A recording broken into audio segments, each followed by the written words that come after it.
Something I've been drinking, mushroom coffee. You're less so I didn't know that's what that was. Well, I don't think it fixes that. Oh. That was just because I've been away from you. Oh, that's what it is. That's what it is. You were not in the house. Yeah, I didn't even notice. That's what I knew it was less around here for some reason.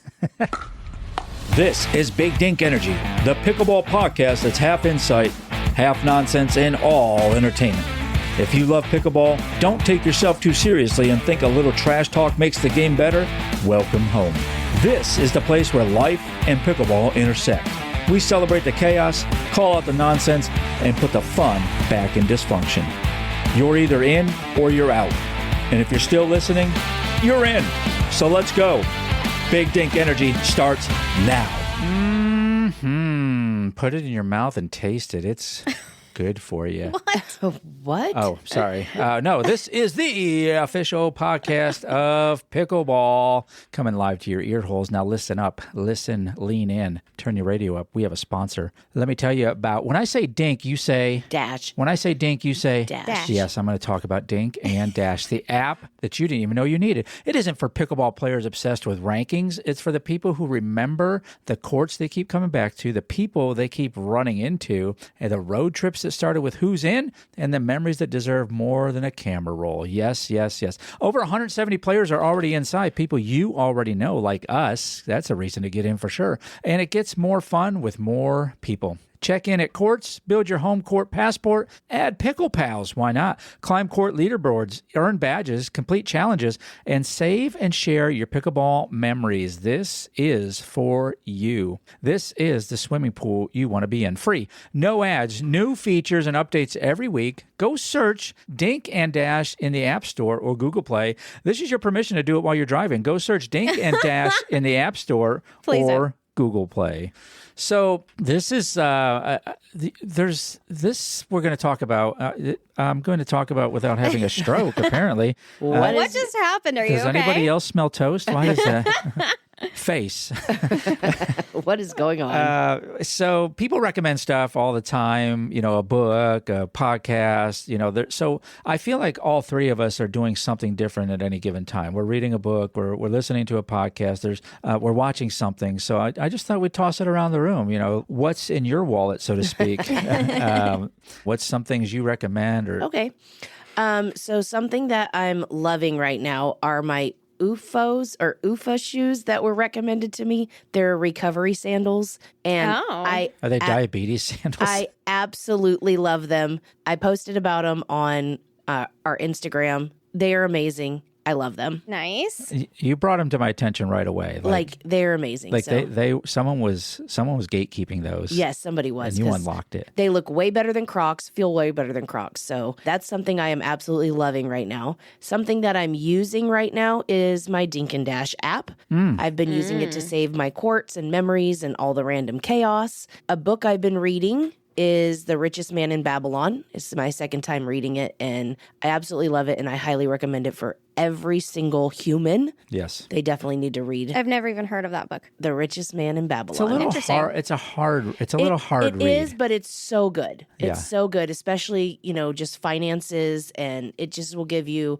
so much knowledge. Okay. I love it. And you found that in a thrift store. Yeah, I found it in a thrift store, and I was like, I read this book maybe, I don't know, 25 years ago. And when I found it again, I was like, I think I'm going to read it again. And I've really enjoyed it. Nice. Especially because I'm in a different part of my life. So yeah, absolutely. I highly recommend. You can find it on Amazon and stuff too. But something I've been drinking is the Rise Adaptogen Mushroom Coffee. Oh, yeah. I saw your post about that today. It looked really good. I've been trying to get off of caffeine because apparently like 800 milligrams a day is too much. It's too much and causes my body to be beef jerky.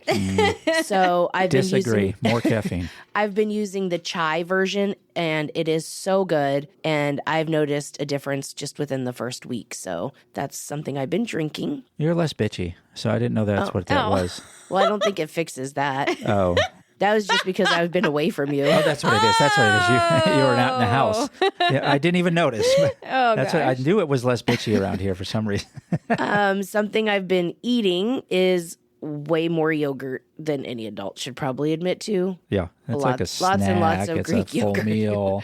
It's to make sauces. It's for everything. Yeah. And then something I've been watching is Widow's Bay. Stole my thunder on that It one. is so good, y'all. Everybody in America should be watching Oh my Widow's God, Bay. it is so good. And I know some people think it moves slow, but It is so slow. I absolutely love I have it. a very hard time with it because I'm like, can we get on? Oh my gosh, I love it. And Suspense. that's what those are my little things. Oh, yeah. What about you, Paddle Princess? What you got going on?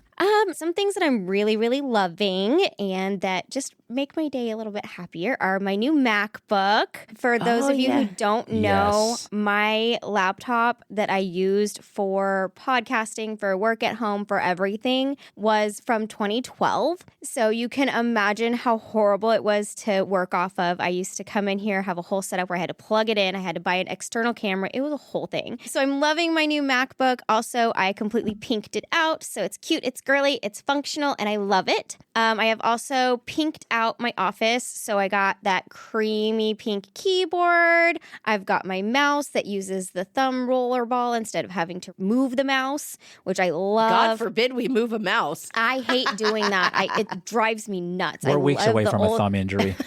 I love the old school mouse. I've got a new like desk mat that's pink with bows on it. I have my little gold chandelier candle warmer in there. So my office feels nice and cozy. And when I go in there, it just smells good and the lighting is great. So that's really what I've been loving lately. And your car. You kind of pinked out your yes, car. I did pink out my car, which I love it. I'm in my car for an hour a day. And I feel like if you're going to be in spaces for like an extended amount of time, make it cozy, make it how you want it. You know, like if I'm going to be in my office for 5 hours a day, I want it to be cute and I want it to feel good. I don't That's want it to good. just be like, da, da, da, da, da, da, da, da. Yeah, that's why I put a coffee maker in my patrol car.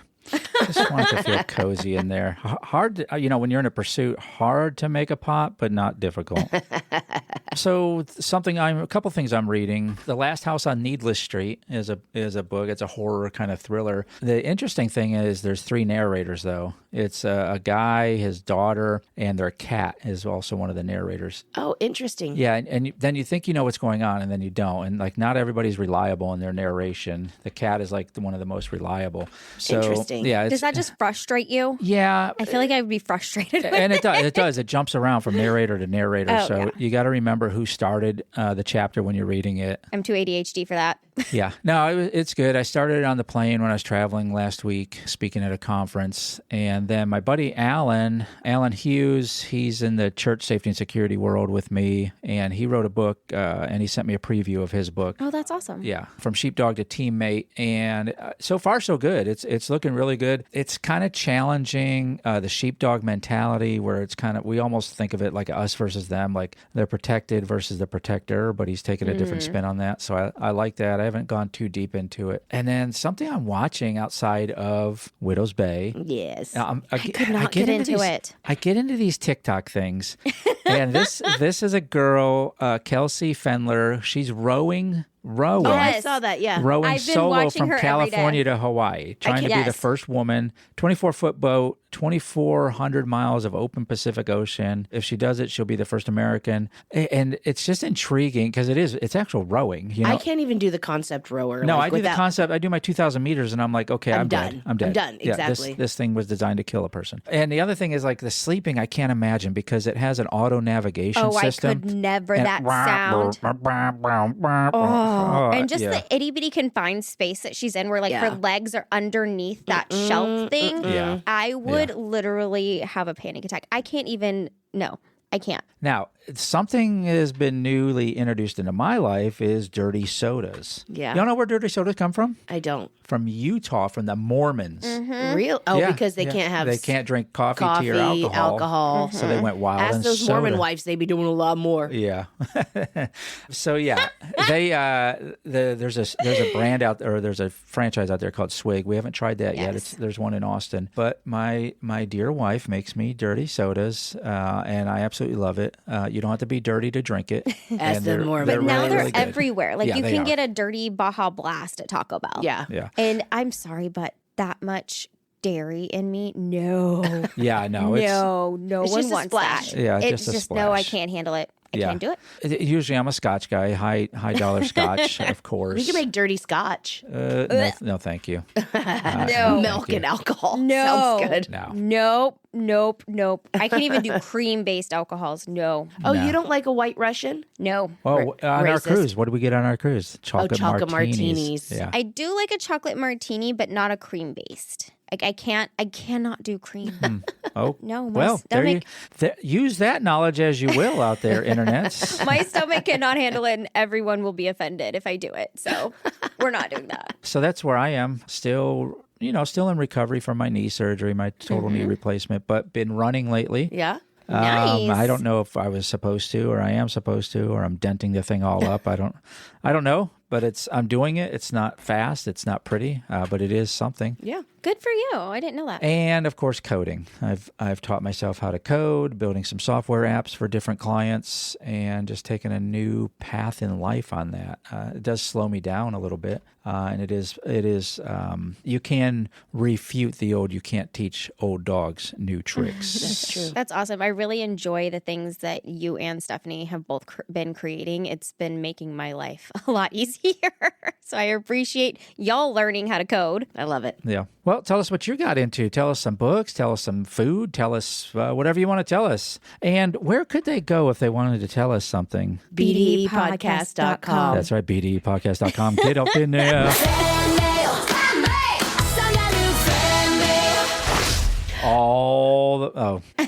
The way All the way. from the post box. No.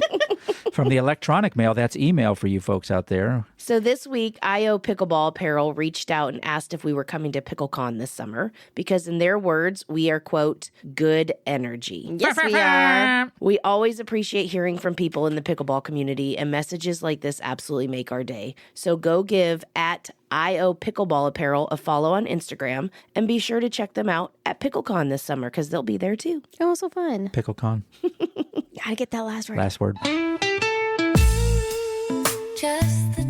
Just the tip, quick pickleball wisdom, in and out before you know it. Apparently, if you have dedicated pickleball shoes, pack them instead of wearing them to the courts. They'll last longer, stay cleaner, and you won't drag a bunch of dirt and rocks onto the court surface. We didn't know this earlier. Thanks to everyone in our Instagram comments who kindly informed us we've been doing it wrong. Ooh. By we, I mean me. Same. Probably me too. No, you pack your pickleball shoes. I do. I do not. I do now because I have my UFAs. Ooh, I gotta get me some of those. Oofa. Just the tip. It's time for Pickle Pals. It is time for Pickle Pals, and our guest is a former D1 athlete, mom, neuro-sparkly player who fell in love with pickleball and accidentally became an advocate for changing its culture, and some of it does need to change. Orlicia writes the Accidental Pickleballer. Don't go look it up right now, but right after this episode for sure. She's fighting toxic behavior, pushing for real open play etiquette, and building spaces where everyone feels welcome. All the way from Maryland and all the crab pots, it's Orlicia Antoinette. Thanks for being on the Big Dink Energy podcast. Well, thanks for having me. It's one of my favorite podcasts, so I'm just really happy to be here. Oh, that's awesome to hear. We mostly do it for ourselves because we just like to hear our own voices. So it's good to know we have one listener. So thank you for that. So I got to ask, D1 athlete, tell us the sports, okay? And then tell us the D1 athlete path to pickleball. Yeah, so I actually started doing sports in high school. I wasn't one that started sports in elementary school and kind of how the culture is right now where everyone starts to like pick up a basketball at 5. I came from a Caribbean household where there were like academics first. So I got to high school and I was tall and lanky, right? So Oh, sure. my friend was just like, have you thought about playing basketball? And I'm like, okay. And so I started playing basketball in high school. And then I also started running track. And my mom actually ran track like her whole life, actually was like a part of the trials in the 1960 Olympics. Wow. And so she'd always encourage me to run. So being a track athlete was something where she was extremely excited because it just kept the tradition of track going. And so I did track throughout high school and I got a full ride scholarship to UC Irvine. And so those were my my paths to sports, and I loved every moment of it. And then now pickleball is my new journey. You said you weren't great at basketball. Was it kind of like Bambi on ice out there? Well, I never played. And I think you're at this age, especially when you start high school, where you're kind of uncoordinated. You don't really you're still like figuring out your body. And so that was pretty much my first year playing basketball. So I did my first year in like freshman basketball. And then my second year, it was JV. And then it actually turned into like me starting varsity the remainder of my years in high school. And I had a choice to either do basketball or do track. And track, I was better at it, to be completely honest. Awesome. So I started off with 7 events as a heptathlete at UC Irvine. Jeez. That. And I was a super senior. I redshirted 1 year and I graduated, and it was a really special moment in my life. That's awesome. What a great story. And I'm sure that a lot of that translates then into pickleball. Now, they say if you're running, then you're doing it wrong. But I mean, come on, we're all running a little bit. Did that easily translate to the court for you, especially like for lobs? Oh, yeah. So, I mean, lobs I can go down a whole rabbit hole about how much I hate lobs and drop shots, but I'm really quick. So, like, when that does happen, I'm able to, like, actually get to the ball relatively quickly. Sure. And I will chop it up to my neural sparkliness, being able to like recognize pattern recognition really, really quickly. So as I was started to play, I've been playing for about a year and a half, I'm able to recognize patterns. And that has really helped me be able to move around the court and navigate ball placement. And because basketball, you're in the shuffling motion with lateral movements, and it just all translated. But the racket sport part of trying to, hold a paddle correctly was like a whole nother ballgame. That was my biggest learning curve. Yeah, run then hit for lobs. So you've got that nailed down. And so I feel like maybe you have an advantage. You have a superpower then with your neurosparkliness. And I know you talk about that. So kind of clue us into your superpower there and the diagnosis and then coming along with it. Mm-hmm.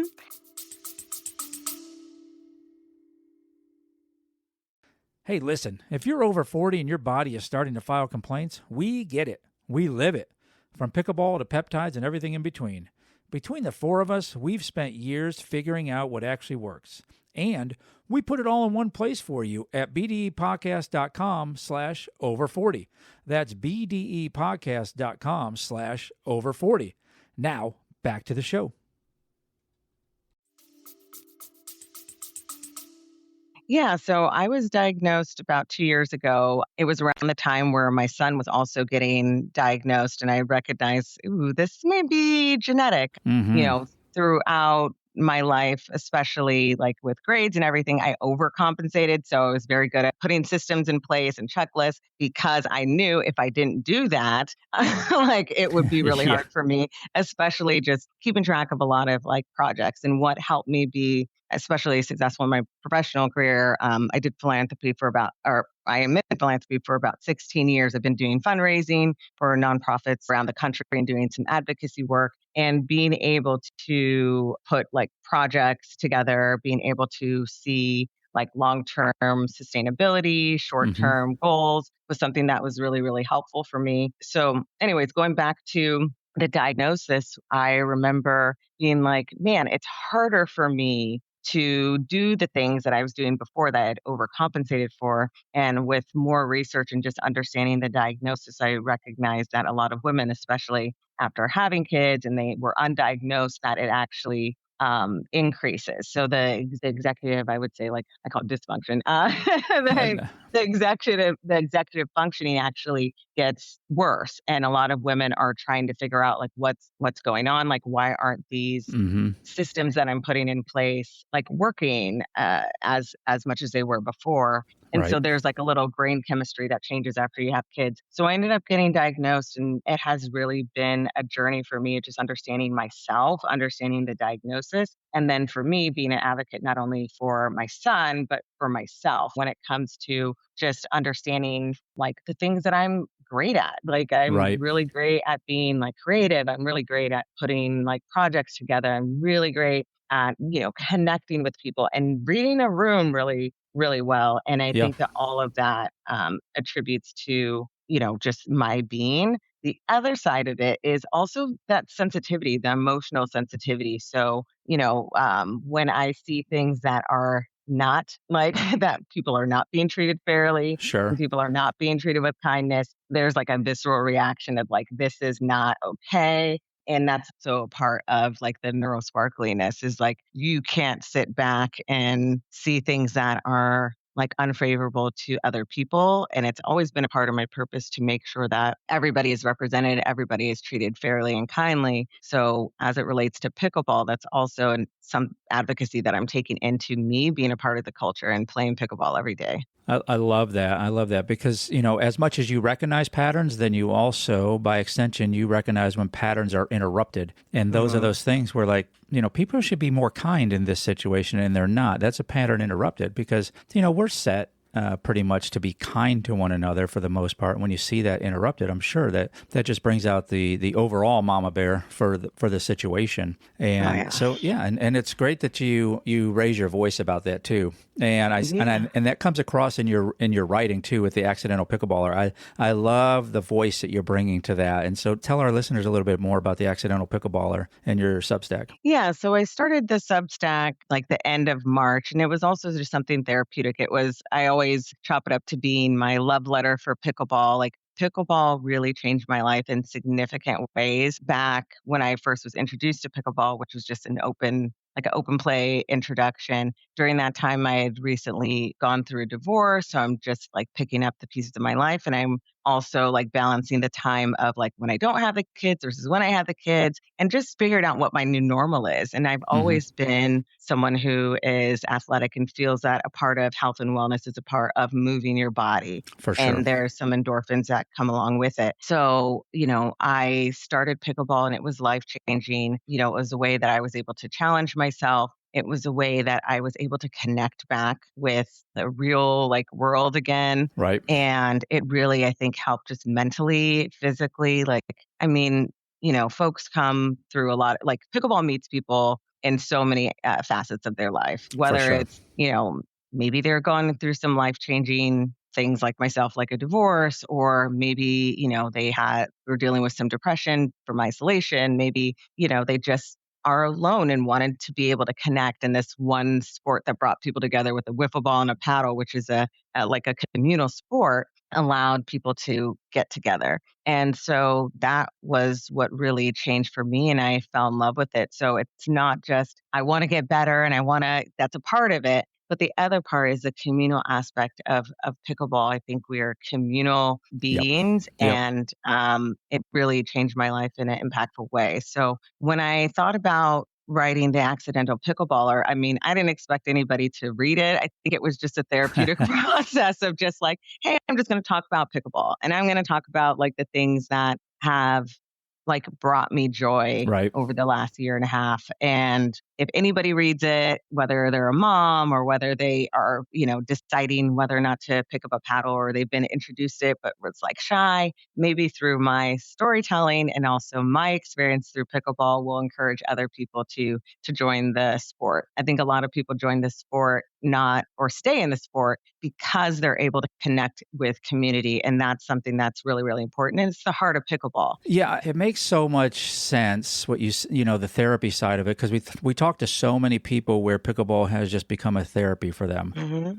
Prior military, law enforcement, and I see so many guys there, PTSD and other traumas, where I just try to force pickleball into their life so they can connect to community and people. Yeah, and I get pushy with it, but it is a therapy. If you're not going to get in church or connect to people that way, then let's get out on the courts and connect to people. The phone and internet is great. I don't think we were ever meant as a society to connect that much. I think we're meant to stay in our little tribes, our little circles, our little groups. So we, pick our head up and say hi to one another, just something simple like that. So I love that you bring out the therapy side of it, because I think there is so much therapy in pickleball.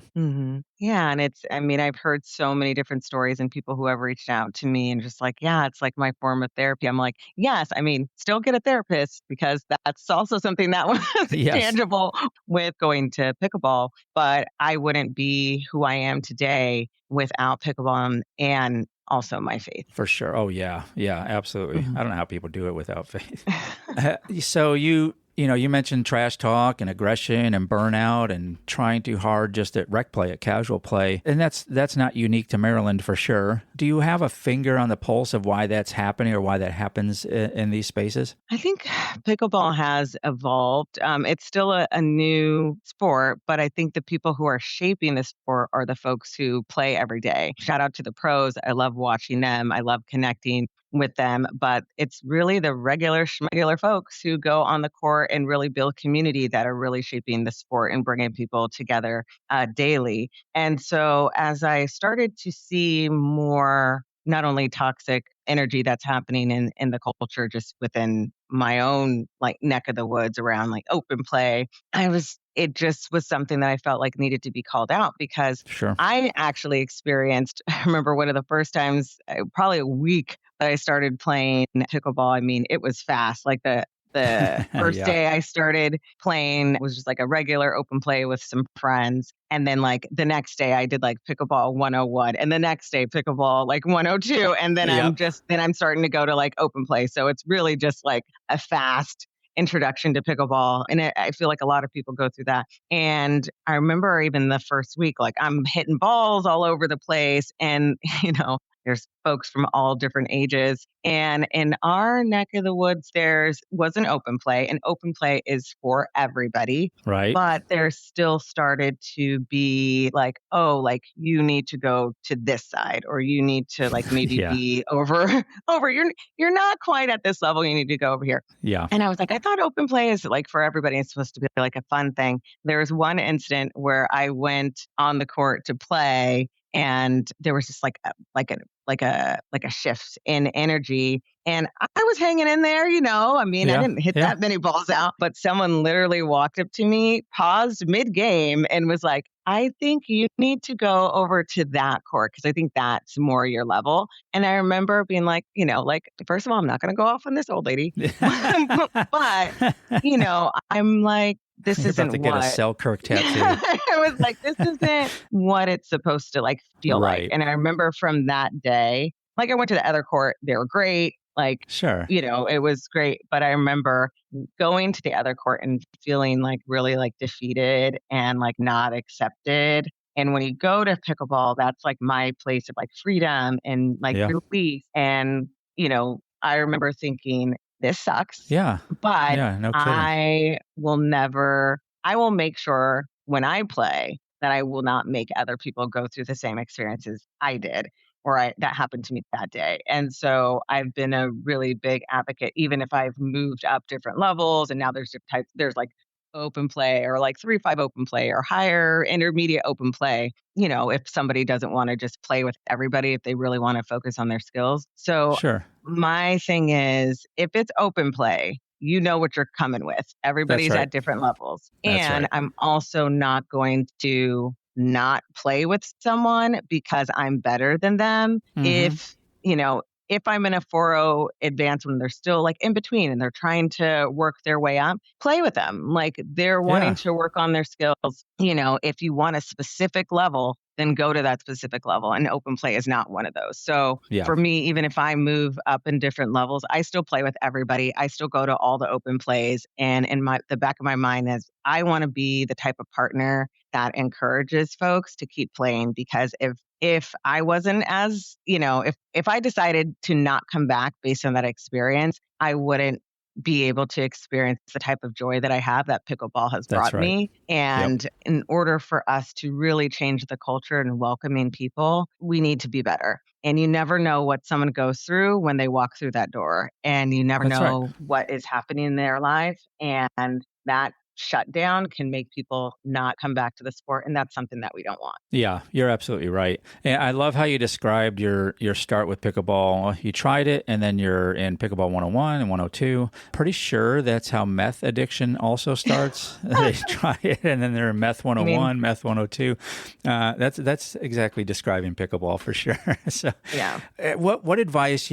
People are showing up and they're getting that kind of pushback on the court, or they're it's not as open as it should be. be when it says open play. What advice do you give people to kind of hold themselves in that space and put their feet down a little bit? I think it's really, treat other people how you would want to be treated. For And sure. I think at the end of the day, and this is also just with my faith upbringing is like I think people want to feel accepted. Pickleball is something that brings people together. There's so many friendships that develop through that. People who I would never have met at all Right. based on that experience. And I think one is just be the type of partner that you would want to be, Yep. like on the court, throwing paddles, cussing people out. Like we all get frustrated, and there are some days where Yeah. we're not only frustrated with ourselves, but maybe just the style of play that's happening. But at the end of the day, it's just pickleball, and we're Yeah. there to have fun, and don't take yourselves too seriously. Laugh. That's why I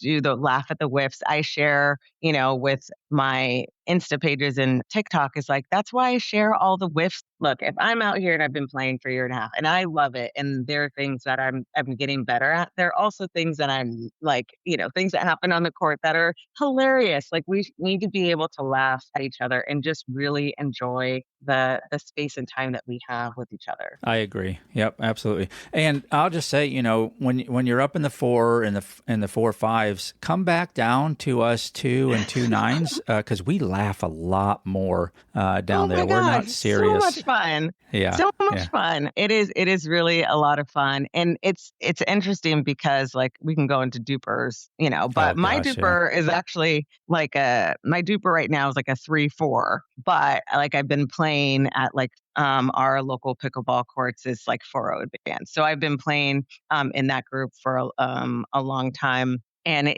the dupers are different. A 4-0 here may not be a 4-0 in Florida. I'll tell That's you that right. much. So I will say that the Dink and Dash app, I think is amazing. Oh, like I'm thank you. looking forward to traveling more so I can be able to like use it in that way. And it's just another way to bring connection. And I've been really, really excited to use it. And I know you all have done some fantastic work on it. And just even for this podcast of elevating different voices and, sharing the different parts of pickleball that are so amazing. And just thank you for that. Oh, thank you so much. Thanks for the plugs there on the Dink and Dash app. Yeah, the passport side of that thing and all your traveling is great. And we want to get you involved more in that too for the different voice and your sparkly side that you bring to it. Oh, thanks. Yeah, absolutely. Tell people how to connect with you and what's next for the Accidental Pickleball. Yeah. So my Instagram and my TikTok are ThatPickleballGal. And I share weekly updates and just pickleball culture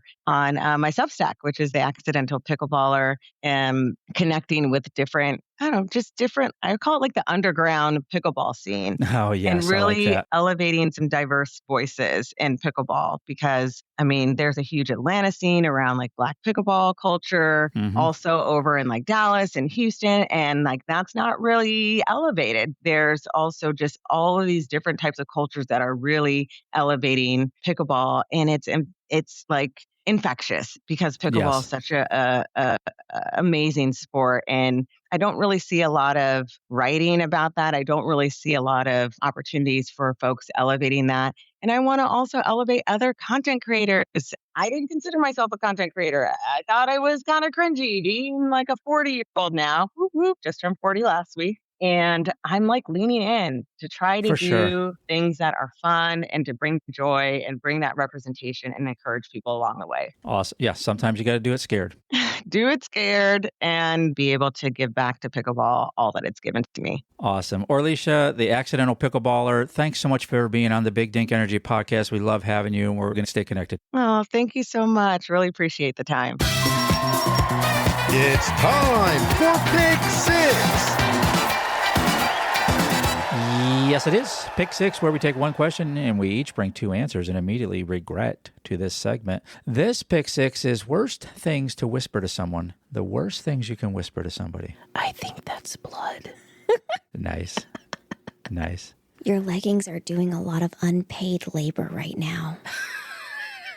You smell different when you're awake. Oh, God. That's not my hand. Oh, God. I just referred to your husband as the current one. My rash finally cleared up. Oh. What is wrong with us? I think if you whisper anything, it's just Anything. makes it awesome. Yep, it changes. Listen to BDE Podcast. Listen. ASMR. ASMR. BDEpodcast.com. Jeff is our producer. He loves us. News you can use. Coming to you live from the BDE Podcast News Desk. This just in. Pickleball just got a $225 million investment and is now valued at $750 million. Dang, gum. Yep.